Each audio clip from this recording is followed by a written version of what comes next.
Então, bom dia a todos. Estamos preparados para começar este webinar What's Next, um webinar realizado ou promovido pela AmCham, Câmara de Comércio Americana em Portugal, sobre um tema que é absolutamente relevante para aquilo que é a vida das empresas, para as pessoas que trabalham nessas empresas e para todos os stakeholders dessas empresas, numa situação em que nós vivemos, uma situação de uma dupla crise, uma crise pandémica, a par de uma crise económica, que ninguém ainda sabe quais as formas como vai evoluir e qual o processo de recuperação que vai acontecer, e, portanto, é de toda a utilidade, entendemos nós, fazer um conjunto de debates sobre esta temática, e o debate de hoje cai precisamente sobre um dos temas mais importantes desta dupla crise, que é o tema do mundo do trabalho. Como é que o mundo do trabalho se está a transformar e a forma de organizar o trabalho se está a transformar por via da pressão desta pandemia, e é isso que vamos ouvir com os nossos oradores neste painel, começando pelo José Miguel Leonardo, que é o CEO da Randstad em Portugal, uma pessoa com uma larga experiência em diferentes setores de atividade, engenheiro civil, tem um percurso de educação executiva muito variado, do INSEAD, o IMD, a London Business School, e hoje está aqui como o primeiro responsável dessa organização tão importante em termos de trabalho, que é a Randstad.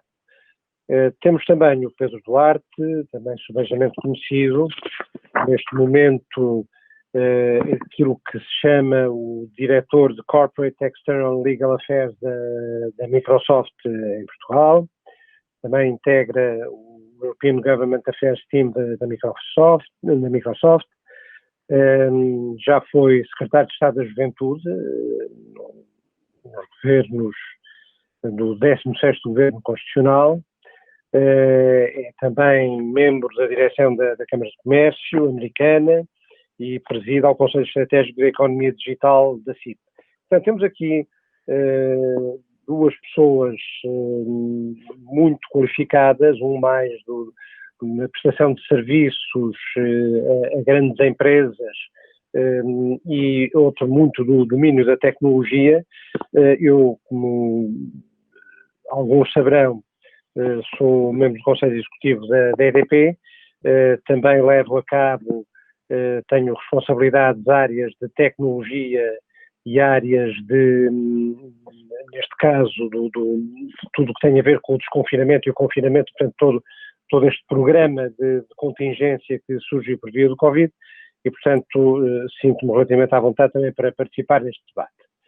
Portanto, posto esta introdução de lado, eu lançava já para a minha intervenção, e vamos fazer isto com 3 intervenções separadas, e depois abriremos um período de perguntas e respostas a todos aqueles que queiram colocar, que agradeço que coloquem através dos meios que estão disponíveis através desta ferramenta Meet, que nós imediatamente vamos tomando conhecimento deles e vamos preparando as respostas. Não sei se conseguiremos ter perguntas ao vivo, se for possível, logo veremos. Portanto, o que é que eu gostaria de referir, e até citando o caso da empresa onde eu estou, que neste caso é o caso da EDP, é uma empresa que tem características multinacionais, que tem atividades em vários países, e o processo que foi seguido em termos de plano de contingência, e aqui faço já uma primeira referência que os planos de contingência são absolutamente essenciais que existam em termos de planos operacionais de crise e também planos de continuidade de negócio, e portanto foi esse plano que foi posto em marcha. Obviamente ninguém tinha um plano específico para Covid, mas tínhamos planos muito semelhantes para situações que já tinham ocorrido e, portanto, houve que adaptar esses planos de contingência, planos de atuação em crise, planos de continuidade de negócio, àquilo que era a realidade do Covid. E, portanto, a realidade foi muito forte, impactante, e houve que tomar decisões muito rápidas que levaram a termos cerca de 75% da nossa força de trabalho nas diferentes geografias em teletrabalho, no remoto. Deixamos cerca de 25% no terreno, porque são mesmo operações que têm que ser feitas no terreno, não há outra maneira de as fazer. Uma atividade mais de caráter industrial, e nomeadamente quando se presta um serviço de características críticas e essenciais para as populações, ele não pode deixar de ser feito e, portanto, essas estiveram sempre na primeira linha.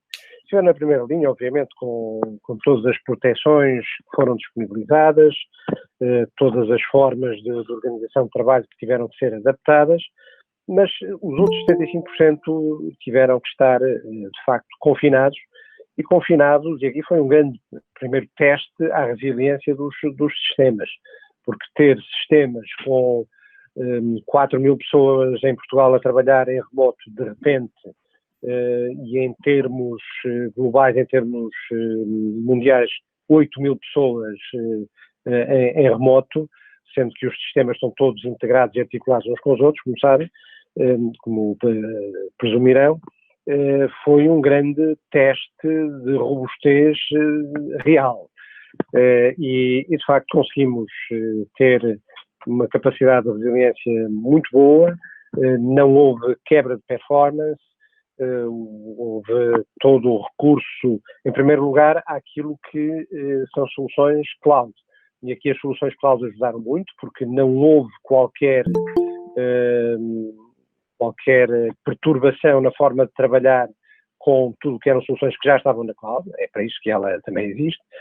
Tudo o que não estava cloud teve que ser acedido via VPNs, que todos conhecem, e essas VPNs responderam bastante bem e, portanto, tivemos uma situação muito estável desse ponto de vista. E, portanto, o que houve aqui foi que definir formas de trabalhar e de proteger as pessoas, em primeiro lugar, a sua saúde e a saúde daqueles com quem nos contactavam. Essa foi a primeira prioridade. E a primeira prioridade, para além, obviamente, daquela que eu já referi, que é garantir a prestação de serviço essencial, que é aquilo que está na gênese da atividade de uma empresa como a EDP. E, portanto, saúde das pessoas em primeiro lugar, e dentro desse princípio de preservar a saúde das pessoas, definimos que imediatamente 3 grupos de pessoas. Pessoas que não têm restrições nenhumas, nem de saúde, nem de situação social ou familiar. Depois um conjunto de pessoas que têm restrições de caráter familiar. Estamos a falar de pessoas que têm filhos cujas escolas estão fechadas e, portanto, não podem vir trabalhar e têm que se manter em casa para acompanhar esses filhos.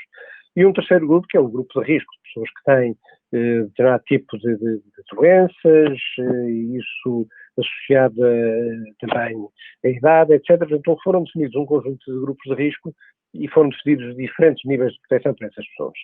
E, portanto, essa fase de confinamento funcionou muito bem. Não houve disrupções, digamos assim, na forma de atuar, e fizemos, durante esse período, um inquérito à nossa população, que teve uma percentagem de resposta que é elevadíssima, e também com um grau de satisfação elevadíssimo. Portanto, as pessoas sentiram-se, passado um primeiro período em que houve uma perturbação grande, as pessoas têm que se habituar a trabalhar de forma diferente e a conviver dentro de casa com os filhos e a telescola dos filhos e ao mesmo tempo terem que entrar em reuniões por videoconferência, etc. Passado um primeiro período de alguns dias, e se calhar uma semana ou um pouco mais de uma semana, as pessoas começaram-se a adaptar e a taxa de resposta sobre essa situação, de satisfação, é extremamente elevada. Ou seja, as pessoas preferem manter-se num regime semelhante, embora também há uma parte da resposta muito significativa que as pessoas dizem que isto não é vida, estar a trabalhar sempre em remoto. E, portanto, as pessoas sentem necessidade de estar no ambiente de trabalho, de contactar com os seus colegas, e há coisas que, embora tecnologicamente possam ser feitas em remoto, há outras coisas que exigem alguma presença física e obviamente, face-to-face. E, portanto, essa foi o princípio que nos guiou sempre, e olhar já para o futuro. Portanto, nós, enquanto estávamos a gerir a situação propriamente dita, estávamos já a olhar para o futuro. O que é que vai ser o novo futuro? E vamos caminhar no sentido de alguma discussão que já tínhamos tido internamente de habilitar as pessoas a poderem ter um regime de teletrabalho parcial, em turnos, alguns dias por semana. Portanto, todas estas questões que já tinham sido abordadas anteriormente passaram a estar no topo da agenda. E é o que neste momento estamos a analisar, estamos a fazer um trabalho, até lançamos um projeto bastante profundo, porque isto tem que ser visto não apenas, como referi, para Portugal, tem que ser visto para Portugal, para a Espanha, para os Estados Unidos, para o Brasil, para todas as geografias onde nós estamos a atuar, e então tem que ser um programa suficientemente abrangente, embora cada região tenha as suas especificidades e cada área de negócio também tem as suas especificidades. Há áreas de negócio mais industriais que têm que ter um tipo de tratamento, outras áreas menos industriais, mais de back-office, que o tratamento pode ser diferente. Portanto, aqui o peso do teletrabalho, obviamente, também é diferente. E, portanto, o que nós estamos a olhar neste momento para a frente, durante um período de desconfinamento que, entretanto, se iniciou-se permitindo às pessoas, num regime voluntário, e eu reforço este ponto, voluntário, que as pessoas, já não há obrigatoriedade de estar em teletrabalho. E, portanto, aquelas que não têm proibição de regressar, que são os grupos de risco, e pessoas que ainda têm, segundo a regulamentação que está em vigor, que têm filhos em casa até 12 anos de idade. Portanto, essas pessoas não podem ser obrigadas a regressar fisicamente às instalações, nunca o faríamos, mas mesmo as outras que podem regressar, definimos um conjunto de regras para o regresso, nomeadamente a ocupação de espaços, porque hoje em dia, como sabem, temos a regra de ocupação de espaços de 2 metros de distanciamento social, o que reduz muito a capacidade dos espaços. Estamos a falar, no nosso caso, cerca de 25% do espaço é que pode ser ocupado. As pessoas têm que levar os seus equipamentos de proteção individual, temos mecanismos de medição de temperatura, os sanitizers todos, e fizemos uma coisa que foi, toda a gente é testada. Antes de regressar ao trabalho, faz o teste, que é o chamado PCR, o teste positivo ou negativo de Covid, e faz também o teste serológico. Portanto, a nossa população foi toda testada, e está a ser toda testada, à medida que está preparada para regressar. Agora, o regresso é voluntário.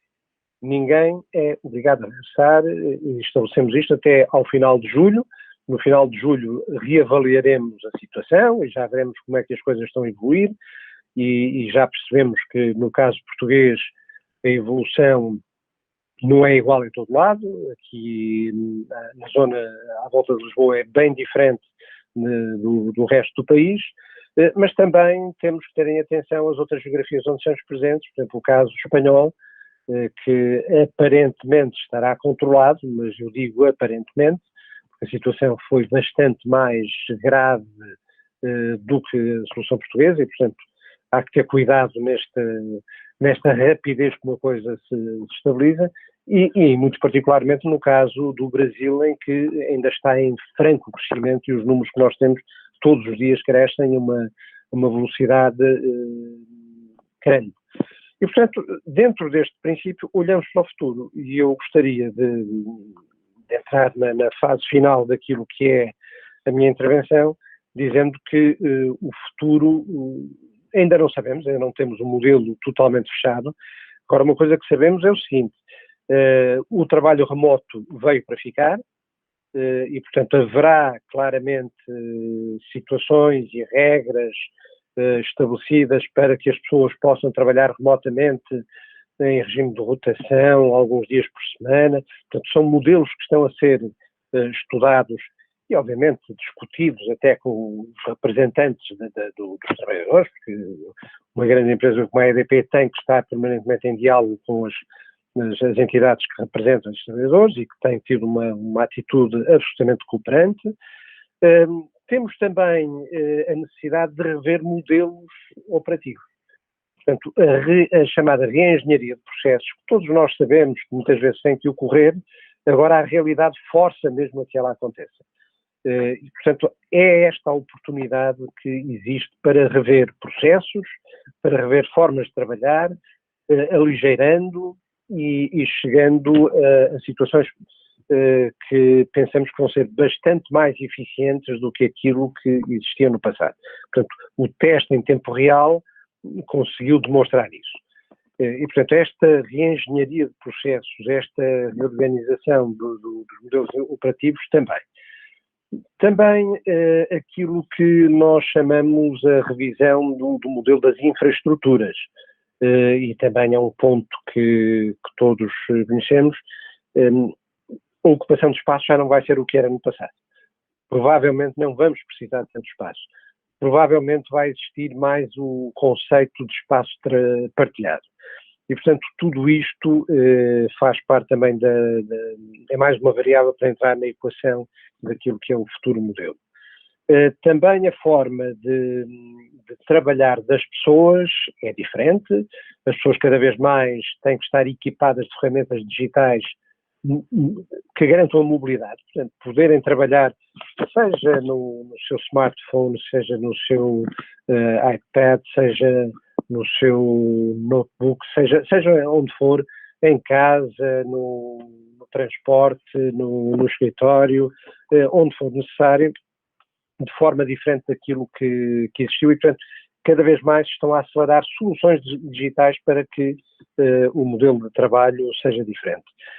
E também o modelo de recrutamento de pessoas, de atração de pessoas, de gestão do talento, de permitir o desenvolvimento das pessoas dentro da organização.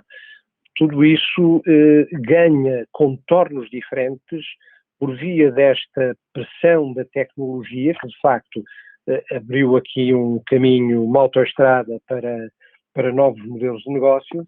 E, portanto, as competências que nós precisamos de ter para este novo mundo já não são exatamente as mesmas que precisávamos de ter para o mundo pré-Covid.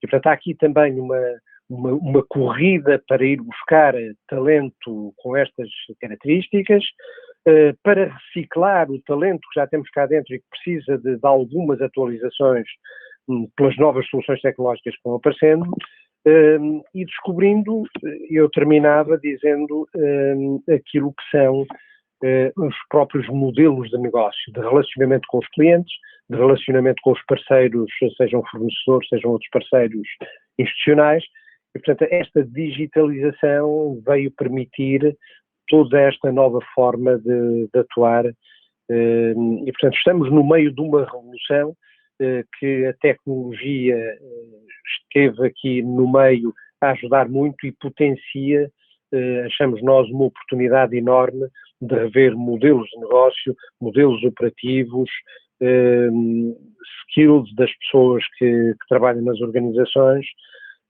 e também uma atenção às pessoas que sempre existiu, e todos podemos dizer isso, não é apenas uma questão de retórica, sempre, qualquer organização tem atenção às suas pessoas, mas essa atenção agora veio reforçada pela componente de saúde, e saúde no sentido lato, não é só saúde Covid, é saúde mental, saúde social, tudo que é saúde das pessoas que trabalham numa organização e no limite a saúde da própria organização, e portanto achamos que dentro de toda esta crise há um mundo de oportunidades que se está a abrir e é a nossa obrigação abordá-las. Portanto, eu ficaria por aqui e pediria ao José Miguel Leonardo, se faz favor, intervir.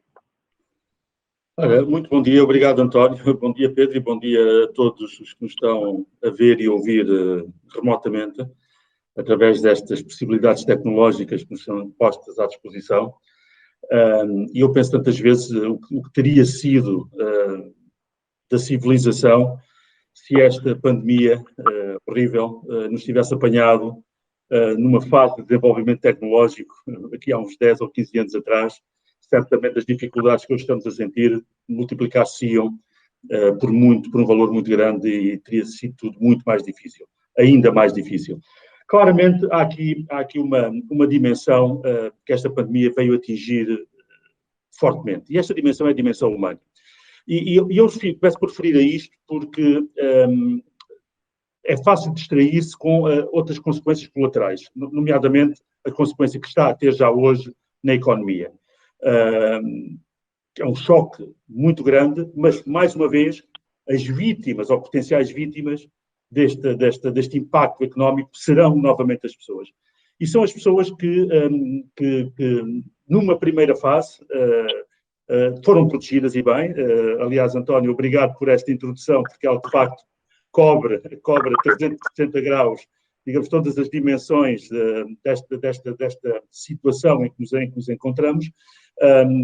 As empresas, em geral, isto nós podemos constatar, a sua primeira prioridade foi a proteção das pessoas, aliás, muito auxiliado também pela legislação que imediatamente foi produzida e que, digamos, nos incentivou, obrigando-nos também a este recolhimento, esta autoproteção, mas não foi necessário, para a maioria das empresas, não foi necessário a parte obrigatória, uma vez que muitas delas anteciparam, inclusivamente, a proclamação do estado de emergência e permitiram que as suas pessoas se recolhessem quando o anúncio do fecho das escolas, foi a primeira necessidade dos pais poderem estar em casa para estarem com os seus filhos.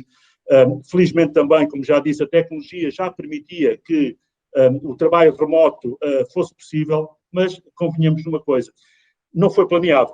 E tudo isto, ao não ter sido planeado, foi, digamos, um trabalho voluntarioso da parte de todos, seja das organizações, mas principalmente da parte das pessoas, que conseguiram, em condições que, não, longe de serem as ideais, conseguiram continuar a desenvolver o seu trabalho, a entregar aquilo que eram as suas responsabilidades profissionais e com enorme sacrifício.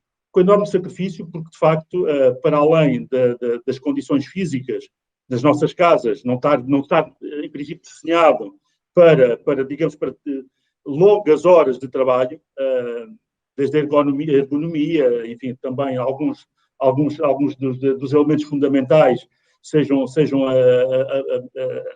digamos, a sustentabilidade da própria internet, a velocidade da internet, os próprios equipamentos que estariam à disposição. Portanto, longe do ideal, as pessoas responderam da melhor forma. E isso, digamos que foi um elemento mitigador muito importante nesta fase inicial da pandemia, que serviu e muito a minorar os impactos negativos que se foram criando à nossa volta. Portanto, eu acho que o primeiro agradecimento que deve ser feito é, de facto, às pessoas em geral, os líderes dentro das suas organizações reconhecerem que este esforço extra foi de facto entregue, e isso reflete-se também, e constato, e o António já referiu isto, em vários surveys que nós temos conhecimento, nós próprios na Randstad os fizemos internamente, nota-se, e fazemos em continuidade, nota-se que há um maior apego ainda às organizações. E isto é fantástico, porque, de facto, estando as organizações a solicitar este esforço extra, é fantástico ver que depois a reação é de maior engagement, não é? De maior afiliação ainda às organizações. Nos momentos de aflição, nós sabemos que nos entregamos. Isto é uma característica muito inata portuguesa, que mais uma vez aqui constatamos que esta entrega, esta forma de nos voluntarizarmos para uma causa, ela também aconteceu nesta ocasião. Mas há aqui numa perspectiva temporal, há aqui 3 momentos essenciais. Há um antes, que é o ontem, não é? O ontem foi isto que eu tenho estado também a relatar. Há um hoje, que se confunde com o amanhã, porque o amanhã, em termos de condições de segurança, não diverge daquilo que é o hoje. O amanhã, como sabemos, vai ser semelhante ao hoje, ou seja, as cautelas a ter, os cuidados a ter, as inibições que temos que nos autorregular para as acondicionar, porque não podemos pensar que simplesmente porque houve um desconfinamento, uma nova palavra, que tudo tenha voltado ao normal. Não voltou. Esta coisa do novo normal, no meu parecer, não existe. É uma realidade nova à qual nós nos temos que acondicionar. Não podemos muito influir nas situações, digamos, de proteção da saúde, porque não dependem de nós, e enquanto o vírus circular livremente, sem qualquer oposição, ou de um remédio ou de uma vacina, esta situação vai ser aquela que teremos que coabitar. E, portanto, este é o hoje e o amanhã.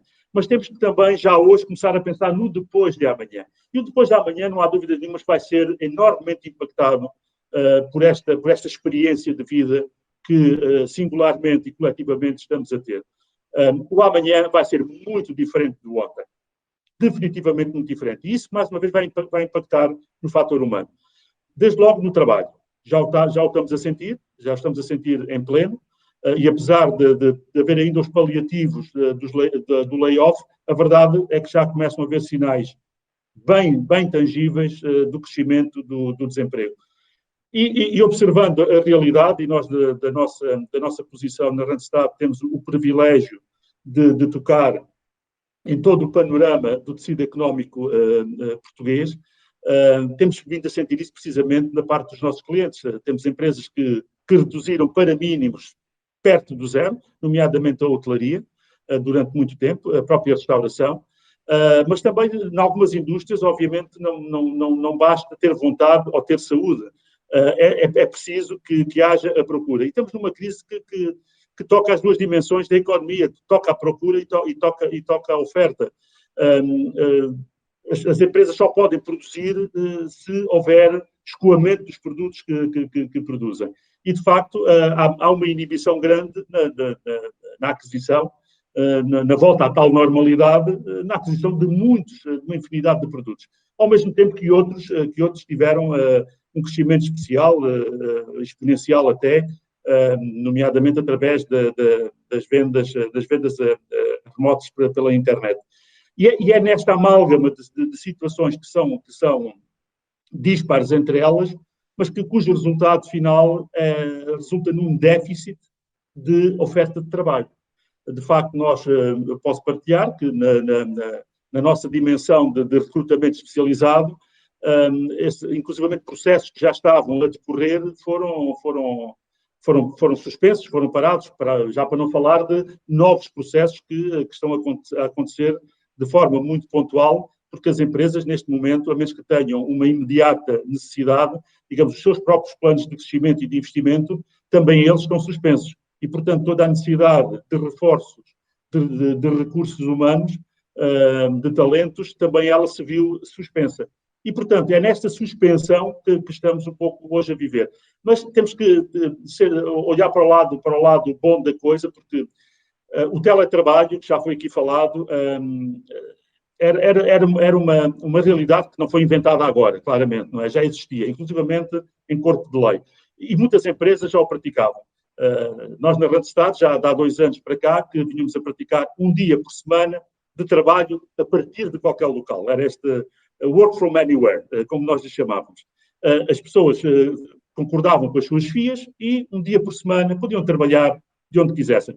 Isso foi de alguma forma um teste, quase que um piloto, para testar também um pouco as duas dimensões, a tecnologia e a parte humana, mais uma vez. A tecnologia, porque ela permitia o trabalho remoto, sem nenhum tipo de barreira ou entrave, mas também, digamos, a parte humana, que é a autorregulação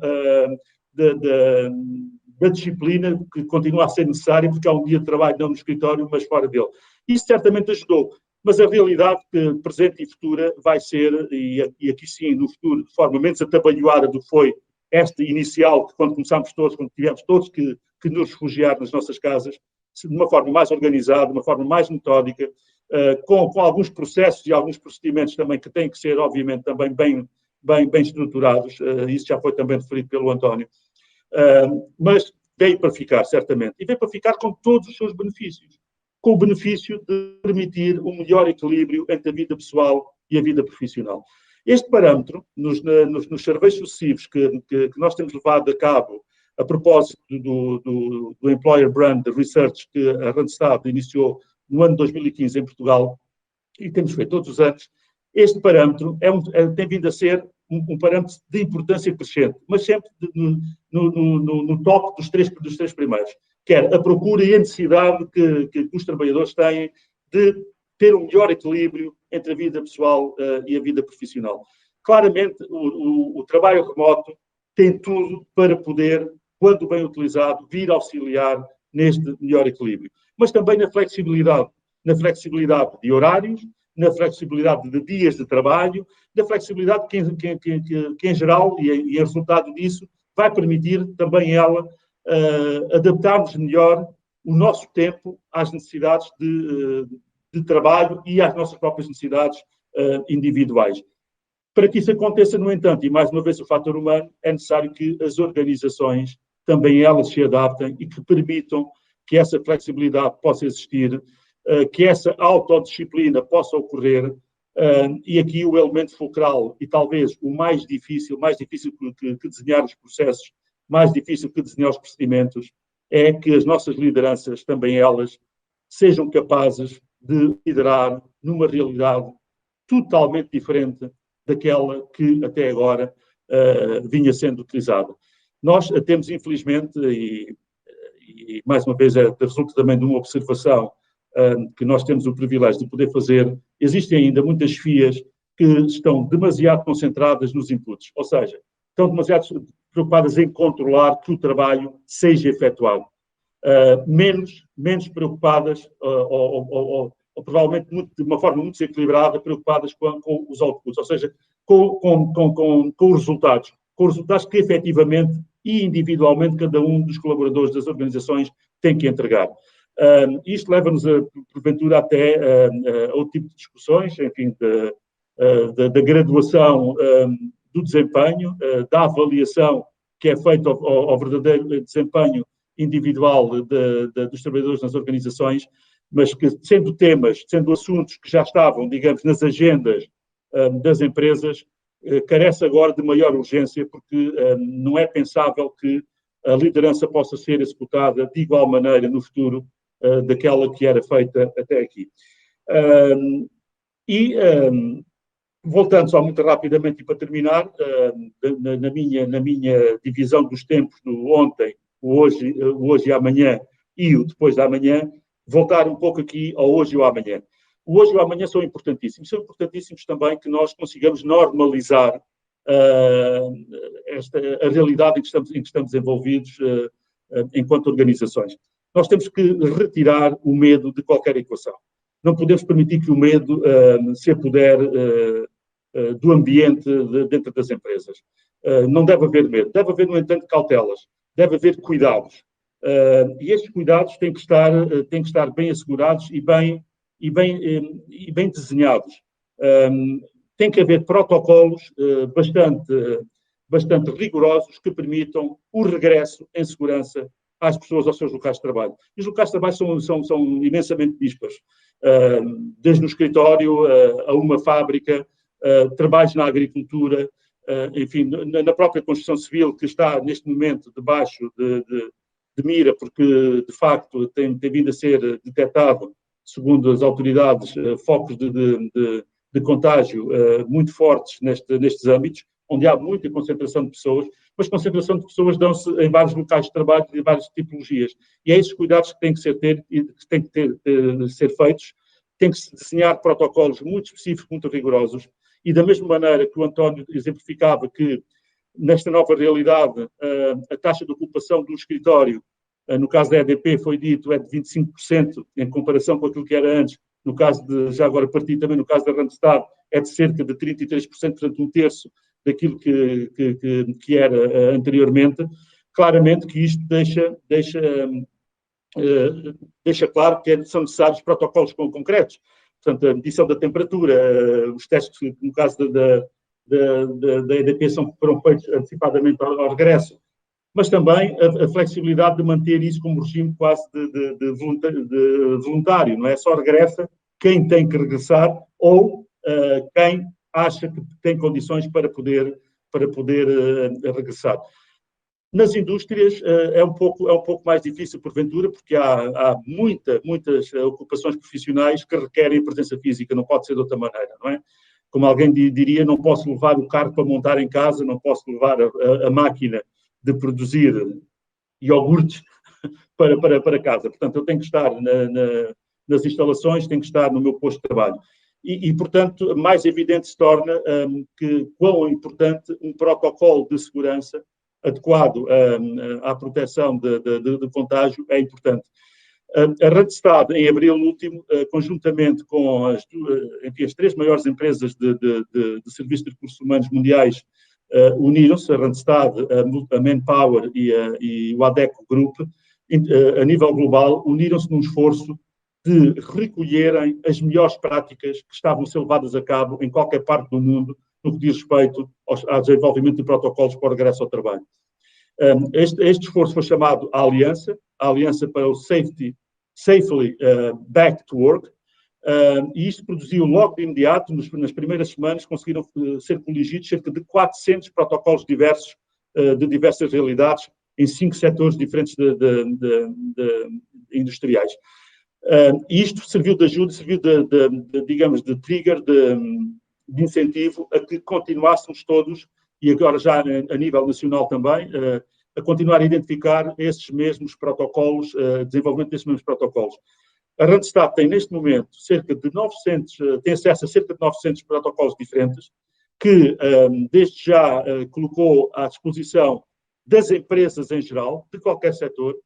Fizemos também em colaboração com entidades como a CIP, comunicámos ao Ministério do Trabalho, comunicámos à ACT e à DGS essa disponibilidade desses protocolos, não querendo nós, porque não é essa a nossa vertente, transformarmos em empresas de higiene e segurança ou dar qualquer aconselhamento nesse sentido, mas antes e apenas, mas que é tanto já, disponibilizar esses protocolos, dar assistência na leitura e conferência destes protocolos e verificar a sua adequação a protocolos que já existirão nas várias empresas, porque é fundamental que os trabalhadores se sintam suficientemente confortados por regras que são regras de higiene e segurança adaptadas a esta nova realidade, para que possam ao mesmo tempo estar motivados para desempenhar convenientemente o seu trabalho, porque só assim, no fim, nós poderemos continuar a produzir,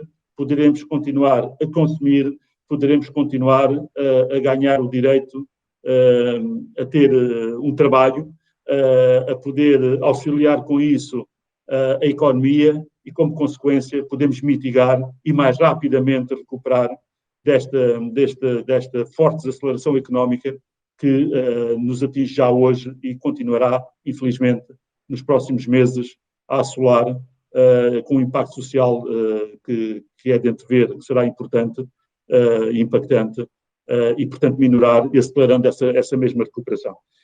Eu, para já, ficaria por aqui e passo a palavra, certamente, ao Pedro. Obrigado. Muito obrigado. Bom dia a todos. Um cumprimento especial ao António e ao Zé Miguel. É uma honra para mim e um privilégio poder partilhar este painel com personalidades tão relevantes da nossa vida económica e empresarial. O prejuízo, digamos assim, de falar depois de duas figuras desta natureza é que está mais ou menos tudo dito. E, portanto, da minha parte, eu vou tentar acrescentar alguma coisa, mas vou tentar não repetir, sendo que há uma premissa, eu subscrevo aquilo que eu vi na totalidade, e, portanto, o facto de não o repetir não quer dizer que não lhe dê importância, não subscreva. Pelo contrário, é apenas para o benefício de quem nos está a acompanhar não ter de ouvir a segunda vez, porque de facto muita coisa muito importante já foi dita. Eu, com o intuito de tentar acrescentar alguma coisa, vou talvez dedicar-me um bocadinho mais ao médio prazo e não tanto a esta resposta de curto prazo. E, portanto, os desafios que teremos no dia e no momento que voltarmos a uma certa normalidade. Vamos pôr as coisas assim, porque é difícil, ou será difícil nós definirmos um momento em que de repente voltamos a uma normalidade, não é? Portanto, acho que isso está mais ou menos claro, que muita coisa mudou e os resquícios, digamos assim, desta mudança ou deste período excepcional que estamos a viver se vai prolongar no tempo e provavelmente nunca voltaremos a uma realidade idêntica àquela que tínhamos anteriormente. Mas é nesse sentido que me vou tentar abordar um bocadinho mais, não é? Contudo, há duas premissas muito breves que eu gostaria de deixar ainda sobre esta resposta de imediato. A primeira tem a ver com algum exemplo que posso dar da minha circunstância mais pessoal e da empresa onde trabalho, da Microsoft, que talvez não seja um exemplo o mais eloquente, digamos assim, para a realidade económica nacional, pelas características da empresa, mas acho que pode ser interessante no sentido de dar algum conforto e alguma segurança, alguma esperança, talvez, a toda a gente, porque, de facto, a forma como a Microsoft reagiu a este novo momento foi, do ponto de vista estritamente da atividade profissional, portanto, não me refiro, evidentemente, ao impacto que isso teve na vida das pessoas, porque isso teve a todos nós, não é? Nós, felizmente, valorizamos muito essa parte também na empresa, e como é evidente, todos os nossos colaboradores foram afetados por esta circunstância pandémica, pela incerteza que se viveu e vive ainda, não é? Pelo impacto nas famílias, nos cotidianos e afins, mas do ponto de vista estritamente do funcionamento operacional, digamos assim, da empresa, de facto o impacto foi basicamente nulo. Isso aconteceu porque estávamos numa circunstância anterior relativamente preparados, não necessariamente para uma pandemia como esta, evidentemente que ninguém conseguia prever, mas tínhamos modelos de trabalho, de funcionamento, de tecnologia, digamos assim, adaptada, que nos permitia ter esta flexibilidade. Dou um exemplo muito concreto. Nós, na Microsoft Portugal, em concreto, temos um modelo de trabalho em que todos os colaboradores, já tínhamos anteriormente, portanto, antes da pandemia, em que todos os colaboradores não tinham um local fixo de trabalho. Portanto, o nosso escritório é aberto, tem mesas e cadeiras e postos de trabalho, digamos assim, disponíveis, e quem quisesse entraria nas instalações e utilizaria as instalações. Quem não quisesse poderia trabalhar de qualquer outro ponto, não havendo locais fixos para ninguém, e portanto a começar pela nossa diretora-geral, que não tem um gabinete, digamos assim, não tem uma mesa alocada, portanto é um espaço aberto, já era um espaço aberto. Isto permite de facto uma flexibilidade muito grande em circunstâncias como esta, e portanto foi muito por isto que foi relativamente simples do nosso lado, de um dia para o outro, mantermos exatamente a mesma atividade sem sermos impactados, digamos assim, por esta nova realidade. Não é? É evidente que também nós temos algumas funções que não permitem esta flexibilidade. No nosso caso não são muitas, mas é essencialmente quem está mais dedicado à semelhança da EDP, não é? Quem está muito mais dedicado aos nossos data centers, digamos assim, esses têm de facto um trabalho físico, mas a esmagadora maioria dos nossos colaboradores conseguiu adaptar-se com muita facilidade. Não é? Isto, porque é que eu dou este exemplo, é um bocadinho como conforto para dizer que estando, e o José Miguel dizia e com toda a razão, quer dizer, isto aconteceu e ninguém estava de facto à espera, não houve planeamento, não é? Era impossível ter havido. Mas começando a haver algum esforço de planeamento, isto depois pode resultar com alguma facilidade, porque a natureza humana adapta-se com muita facilidade e a partir do momento que isto é feito com um equilíbrio e com a participação de todos, eu acho que isto pode resultar em benefício de todos, da produtividade da empresa e do bem-estar dos trabalhadores. Bom, a segunda premissa, muito rapidamente ainda, tem a ver precisamente com isto, com a capacidade de adaptação, e o José Miguel frisou de forma muito enfática, eu só vou mesmo sublinhar. Nós, então, em Portugal, demos um exemplo fabuloso. A capacidade com que tivemos, desde da microempresa, né, até a uma empresa como a EDP, né, com toda a complexidade que o António aqui descreveu, a velocidade e a competência com que nos conseguimos adaptar é absolutamente notável.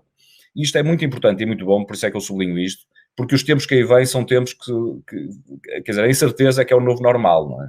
E provavelmente a principal característica que vai ser valorizada nas lideranças e nos colaboradores das empresas será aquilo que eu gosto muito da expressão em inglês, não é? Do dancing with ambiguity, não é? A capacidade de nos adaptarmos à ambiguidade e de dançarmos ao ritmo da música que é colocada, não é? Esta vai ser a principal característica, porque os tempos vão ser de facto velocidade, as mudanças vão ser a uma velocidade vertiginosa, e nós, em muitas circunstâncias, não vamos ter o tal tempo de planeamento que se calhar, noutras alturas, estávamos habituados. E nisso é aquilo que, em bom português, costuma chamar de desenrascanço, e também se costuma dizer que nós somos os melhores do mundo a desenrascar, não é? Não somos claramente os melhores do mundo a programar, a planear, a organizar-nos com antecedência, digamos assim, mas a desenrascar somos muito bons. isto dá-nos uma vantagem competitiva enorme para os tempos que aí vêm, não é? Eu recordo-me, contando muito rapidamente um episódio há 3 ou 4 anos atrás, foi na altura em que terminou aquele programa da Troika que estivemos sujeitos. Eu estive numa reunião a receber uma delegação de gestores e empresários alemães, e no fundo estávamos todos, nós do lado português, a tentar explicar que naquele momento difícil que Portugal se tinha acabado de atravessar, estávamos preparados para acolher investimento estrangeiro e preparados para a nova fase que aí vínhamos.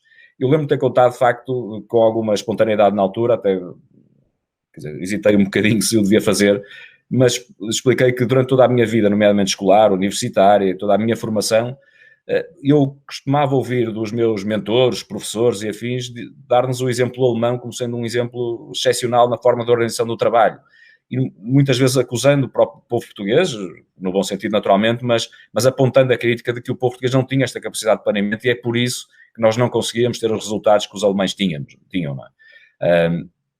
E eu explicava-lhes que o mundo mudou um bocadinho e agora no futuro o que vai ser mais valorizado é precisamente a capacidade de vivermos com o imprevisto, não é? E sabermos adaptar e ter essa flexibilidade cognitiva e operacional com que, e agora já um desabafo mais pessoal, com que manifestamente, estou a focar aos alemães, mas é a cultura um bocadinho mais nórdica, se quisermos, que convive muito mal com esta realidade de mudanças, não é? Nós aí, desse ponto de vista, acho que em termos globais podemos competir ao melhor nível e, portanto, é uma palavra de esperança, digamos assim, que eu aqui deixava, não é? Segunda parte que eu queria da minha intervenção, também de forma relativamente sintética, tem a ver de facto com aquilo que vai ser depois, se quisermos no médio prazo, vamos pôr as coisas assim, aquilo que será mais valorizável. Eu talvez frisasse 3 pontos. Isto do ponto de vista da vida das empresas, quer das lideranças, quer de dos indivíduos, digamos assim, cada um de nós enquanto indivíduo que faz parte de uma organização.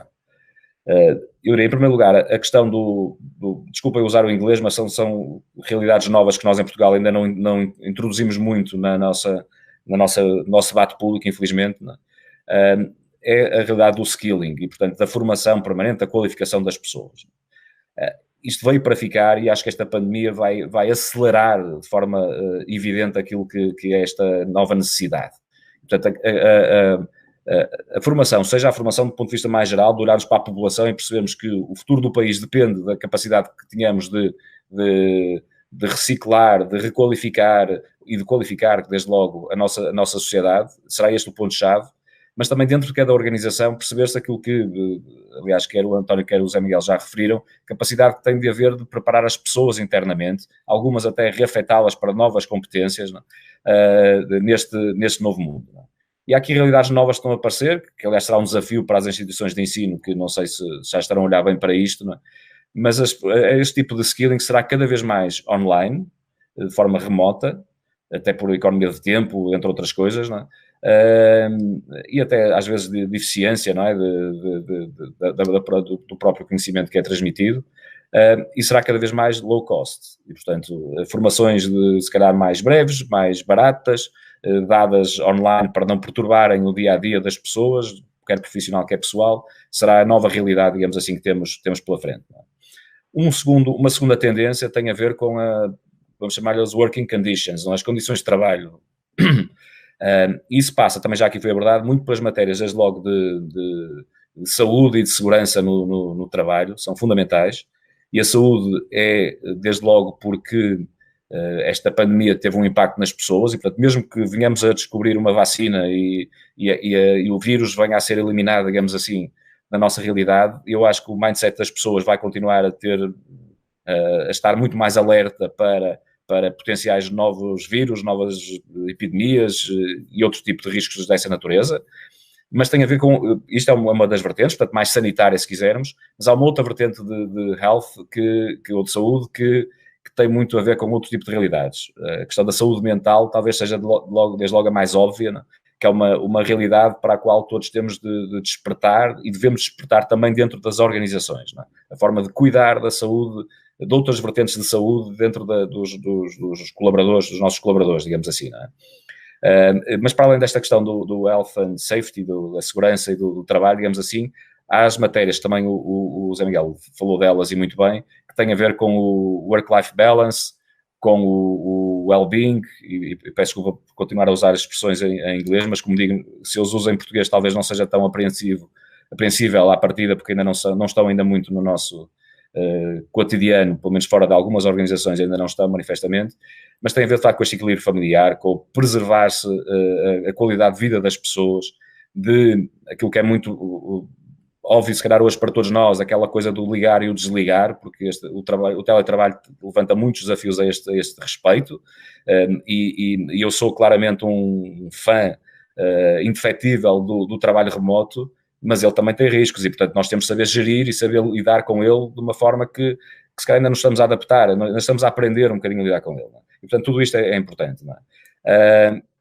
E dentro destas working conditions, não é? Desta segunda vertente das condições de trabalho, eu diria que isto vai ter que ser crítico para as empresas e não é só por uma questão quase moral ou social, digamos assim, não é? É porque eu acho que o mercado cada vez mais vai valorizar as empresas que têm este tipo de responsabilidade social e, por outro lado, porque, o António Lage frisou, a capacidade de atração de talento por parte das empresas será também crítico nos próximos tempos. E uma empresa que não olhe, de facto, com muita atenção para esta variável, vai, evidentemente, perder muito a prazo. E, portanto, como digo, não é só uma questão social, se quisermos, ou até de ordem mais ética das empresas, tem muito a ver com a própria produtividade da empresa, com os resultados, com a performance de cada organização. Não é? Por último, a terceira vertente, e que está um bocadinho relacionada com isto, ou surge na sequência disto, tem a ver com uma tendência, e mais uma vez vou usar uma palavra inglesa, que se denomina de stakeholderism. E esta é mesmo difícil de encontrar uma tradução para isto, não é? Talvez, mas um sentido mais comunitário, digamos assim, na vida das organizações. E que é uma tendência também esta que já vinha de trás, mas que eu acho que foi profundamente acelerada com a pandemia.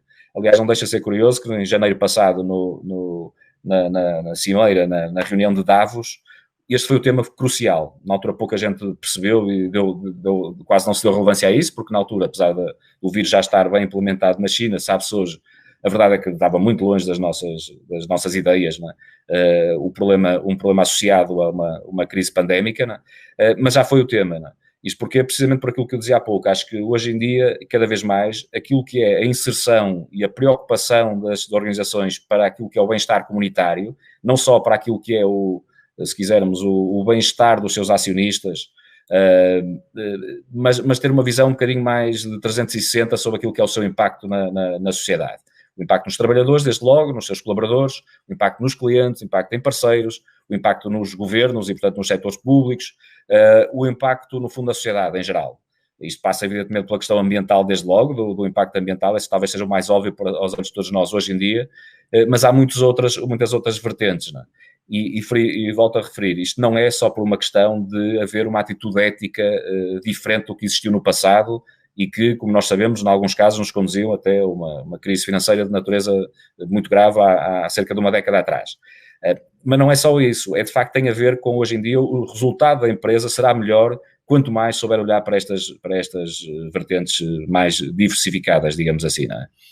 E depois, portanto, isto são os três pontos que eu gostaria, há com certeza muitos outros, mas são os três que eu gostaria de sublinhar, que me parece que são tendências de médio prazo que vieram para ficar e que, como disse há pouco, eu julgo que já era uma tendência, mas que se aceleraram muito com esta crise que estamos ainda a viver. Não é? Há uma outra vertente, mas se calhar depois no debate falaremos sobre isso, se vier a propósito, porque já é uma conversa um bocadinho mais complexa, e que tem a ver com uma visão um bocadinho mais macro do tal novo mundo do trabalho. Porque há, de facto, mudanças muito profundas que estão a acontecer e haverá uma pressão crescente sobre aquilo que é o nosso modelo social, digamos assim, de Estado social em que vivemos na Europa e julgo que nos orgulhamos todos de viver na Europa. Não? Com exigências crescentes a todos os níveis, pelas desigualdades que tendem a aumentar se nada for feito para contrariar, pelas exigências das pessoas que também estão a aumentar e vão aumentar, e por um conjunto de outras tensões que, pronto, se vier a propósito, abordaremos um bocadinho mais a seguir, mas que vai pôr em causa, por exemplo, aquilo que é os nossos sistemas de segurança social, as prestações sociais que existem hoje em dia, e que é a forma, no fundo, de nos organizarmos também do ponto de vista social. Mas para esta intervenção inicial, eu talvez ficasse agora por aqui, e evidentemente disponível para o debate da forma que entenderem. Obrigado, Pedro. Obrigado, Miguel. Eu perguntaria se temos aqui alguma questão, neste momento por escrito, que eu não consigo ver, mas pediria à organização que me dissesse.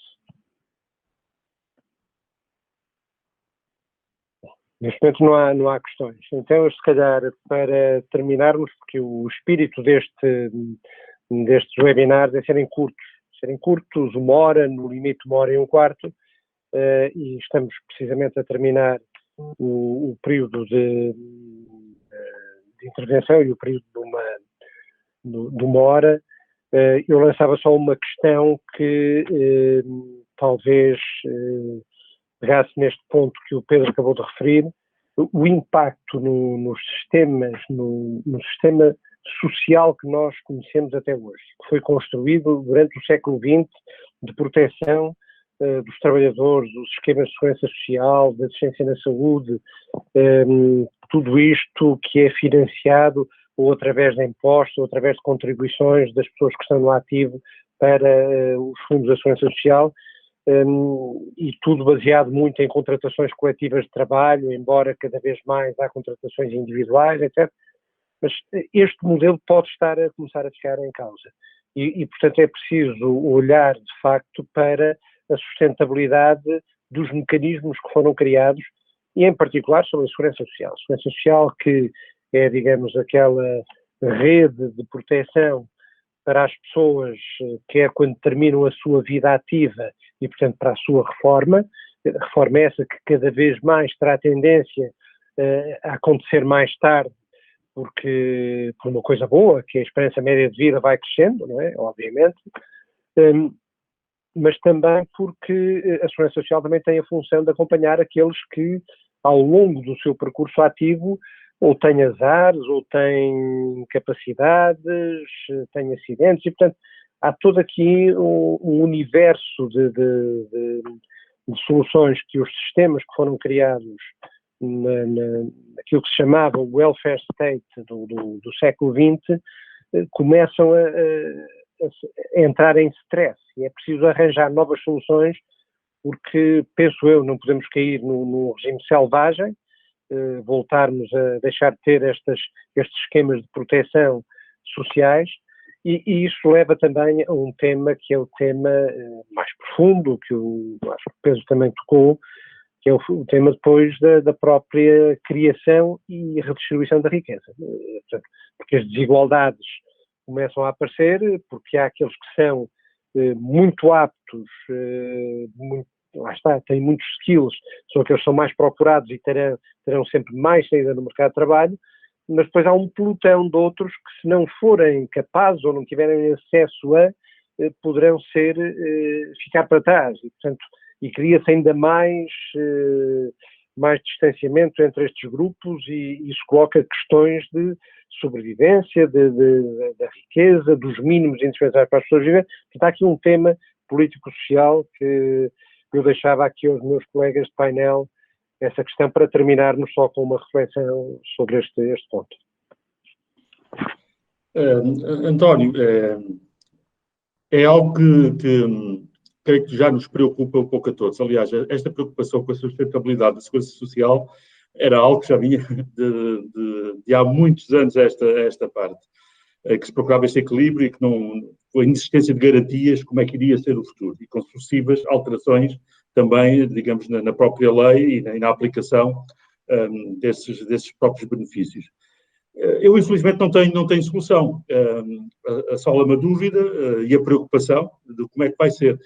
Mas talvez, e tentando dar aqui uma nota de algum otimismo, difícil neste caso concreto, confesso, mas esta situação atual, que esta pandemia nos veio trazer, foi também um ensinamento que eu espero que permaneça de alguma forma, apesar das suas consequências, que é de nos reajustarmos às reais necessidades que individualmente nós temos. O supérfluo não tem tanto espaço. Criar uma nova prioridade daquilo que realmente é importante nas nossas vidas. aquilo que realmente precisamos, aquilo que realmente valorizamos. Se nós não conseguirmos sair desta tremenda experiência com esse ensinamento, eu acho que seria mau. Porque nós temos conseguido viver com menos. É verdade que consumir menos tem um impacto negativo na economia. Mas o investir menos, porventura, será também regulado por um investir melhor, não é? Inevitavelmente, quem não soma valor não tem espaço. Seja a nível de prestação de serviço, seja a nível da produção de qualquer tipo de bens. Mas esse parece-me que vai ser o ensinamento e vai ser algo que nós temos que nos habituar individualmente a conviver com esta nova realidade. Com os benefícios que isso traz. Não de menos importante, de importância também os próprios benefícios para o próprio ecossistema, não é? Nós vimos que o facto de não andarmos a circular com aquela intensidade com que o fazíamos, tanto por vias terrestres como por vias aéreas, deu um contributo muito grande para a melhoria ambiental. Não é sustentável que viajemos tão pouco, que nos movamos tão pouco como fazíamos até aqui. Mas, cá está, no movimento pendular que ocorreu, já poucos de nós temos dúvidas, creio eu, que o pêndulo não vai voltar àquele ponto onde estava anteriormente. Portanto, vai encontrar aqui um ponto de equilíbrio que certamente será benéfico nas suas consequências para todos nós. E é neste reajustamento que nós temos que coabitar. E parte deste reajustamento é a confirmação ou reconfirmação de uma tendência que já vinha atrás, que é aquela que vamos ter que trabalhar mais anos. Aquela dos 18 aos 65 já não existia antes da pandemia e certamente continuará a não ser possível olhando para a frente. E, portanto, vamos ter que continuar a trabalhar, a produzir, melhor dito, por muitos anos. Mas, provavelmente, até gostaremos de o fazer se encontrarmos o tal ponto de equilíbrio também nós individualmente para que o nosso contributo seja útil e seja também valorizado. E terá de ser também um pouco por aqui, porque, de facto, aquela solução que eu gostaria de encontrar, que era vai ficar tudo bem e que este bem seja como era antes, não sei como, pelo contrário, sei que não vai ser possível.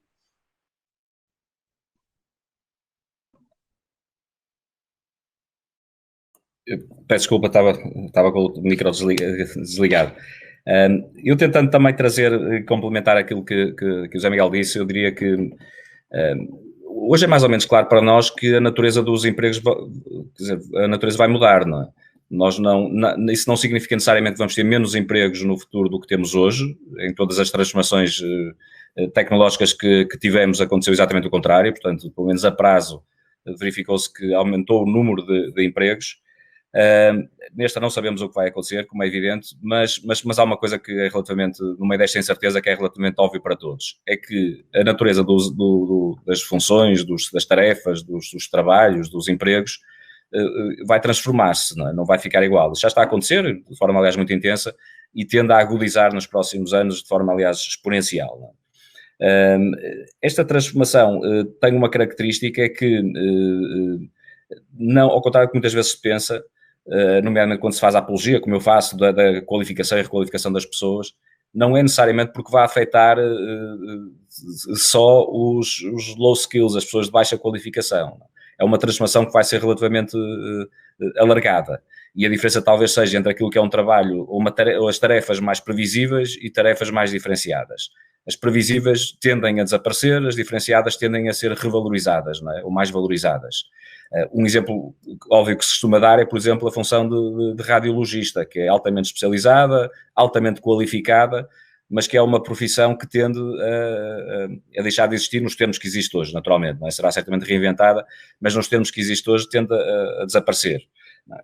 Ora, isto, evidentemente, todas estas mudanças levantam enormes pressões ou uma enorme pressão sobre aquilo que é o nosso conceito de modelo social, que, como o António aqui introduziu, e que, de facto, fez parte da nossa vida no último século, e ainda bem que o fez. No último século, não de forma absolutamente intensa, mas pelo menos desde a Segunda Guerra Mundial está absolutamente claro, não é? Embora tenha raízes anteriores. E ainda bem que o fez, portanto, eu acho que foi algo fantástico que aconteceu no século XX, mas aconteceu num contexto que é muito diferente do que é hoje.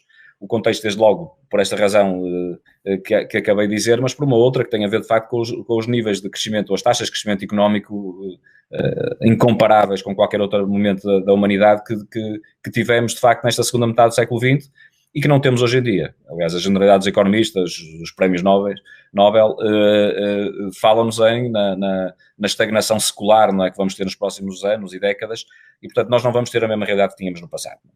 Posto isto, o que é que serão, como é que esta pressão se vai sentir? Eu acho que é essencialmente a 3 níveis. Por um lado, devido à natureza desta nova economia que estamos a viver, há uma tendência natural para um aumento das desigualdades. Portanto, isto tem a ver com os efeitos de escala, com os chamados network effects, com as enormes barreiras à entrada devido àquilo que é hoje em dia, por exemplo, a questão óbvia que é a relevância do chamado Big Data. Portanto, quanto mais dados acumulados, mais output se consegue ter, através, designadamente, da inteligência artificial e de muitas outras tecnologias.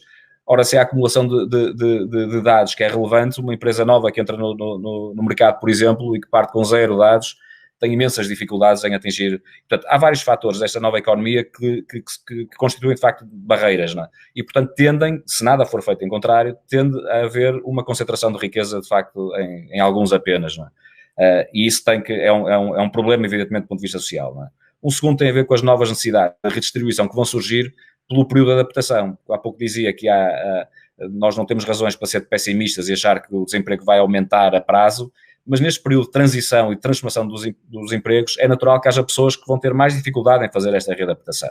E tem que haver, evidentemente, prestações sociais que acudam a essas pessoas para não deixar ninguém para trás, não é? Como se costuma dizer, não é? Em terceiro lugar, porque as próprias pessoas vão exigir mais. Pode parecer um paradoxo, mas a cultura das pessoas habituou-se, de facto, à realidade do século XX, em que crescentemente havia mais serviços públicos disponíveis, havia mais apoios sociais, em que, de facto, se olharmos para qualquer país desenvolvido, Portugal também, não é? Percebemos que o peso das prestações sociais no PIB e nos orçamentos públicos ou estatais foi sempre aumentando e as pessoas vão cada vez mais manifestando o seu descontentamento, a sua exigência de mais, não é? Isto não vai parar, até porque porque mesmo que a sociedade se vá polarizar um pouco, nós temos, por um lado, aqueles que por necessidade vão exigir mais, não é? Porque estão um bocadinho, vamos simplificar, serão os losers, digamos assim, deste novo momento. E também os winners, por verem o seu trabalho mais valorizado, que vai ser, por ser diferenciado, como há pouco dizia, também se vão sentir com legitimidade, digamos assim, para exigir mais de quem, por exemplo, para quem estão a pagar impostos, não é? E portanto, vai haver essa crescente pressão, digamos assim, não é? E tudo isto tem por pano de fundo, de facto, uma economia completamente nova. Um exemplo óbvio é, por exemplo, a Wikipedia, não é? Se nós imaginássemos há 5 ou há 10 anos atrás que iria existir a maior biblioteca do mundo, onde todo o conhecimento se podia concentrar, que poderia ser atualizado ao minuto e que estaria disponível para toda a população global, isto achava-se que seria uma empreitada digna dos deuses e, portanto, inatingível para o ser humano, não é?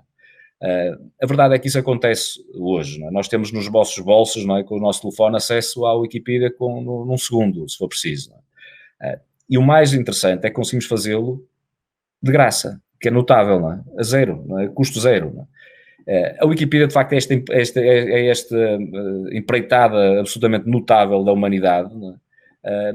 E tem meia dúzia de funcionários. A realidade é esta, não é? Portanto, é uma estrutura ínfima que tem uns colaboradores, não é? A maior parte deles, aliás, em part-time, fazem umas revisões, não é? Apenas, e portanto não são quem produzem, não são o conteúdo, o conhecimento, mas de facto são uma plataforma fantástica. E, portanto, a chamada platform economy é uma nova realidade e isto não está previsto no modelo social anterior, não é?